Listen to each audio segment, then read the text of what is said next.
Pemirsa, Wakil Menteri Pemberdayaan Perempuan dan Perlindungan Anak Veronica Tan menuturkan tantangan dalam membesarkan anak di era digital semakin kompleks.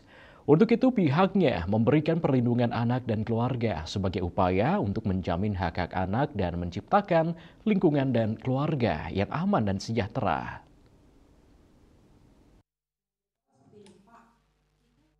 Dalam diskusi yang diselenggarakan Dewan Pimpinan Nasional Gerakan Milenial Pecinta Tanah Air yang bertajuk Peran Pembangunan Keluarga dalam Menyongsong Indonesia 2045 di Jakarta, Wakil Menteri Pemberdayaan Perempuan dan Perlindungan Anak Veronica Tan menuturkan tantangan dalam membesarkan anak di era digital semakin kompleks. Untuk itu pihaknya memberikan perlindungan anak dan keluarga sebagai upaya untuk menjamin hak-hak anak dan menciptakan lingkungan keluarga yang aman dan sejahtera. Wamen PPPA menyoroti pentingnya pendekatan komunikasi dua arah antara orang tua dan anak, sehingga penguatan ketahanan mental remaja khususnya terkait isu-isu seperti pergaulan. Namun selain itu, Wamen PPPA juga mengingatkan bahwa semua upaya tersebut harus ditopang oleh kekuatan ekonomi keluarga.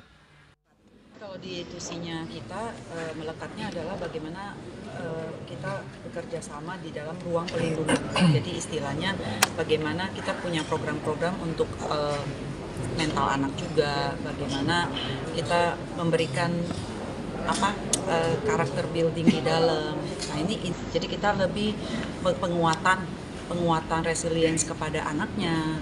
Karena kan anak kesehatan mental dan segala macam ini kan memang balik lagi itu yang harus kita edukasikan terus-menerus dan juga untuk orang tuanya. Jadi ini program yang dikaitkan dengan kementerian kita karena tusinya di... Dari Jakarta, Julius Suwarte dan Ketut Sumadiasa melaporkan.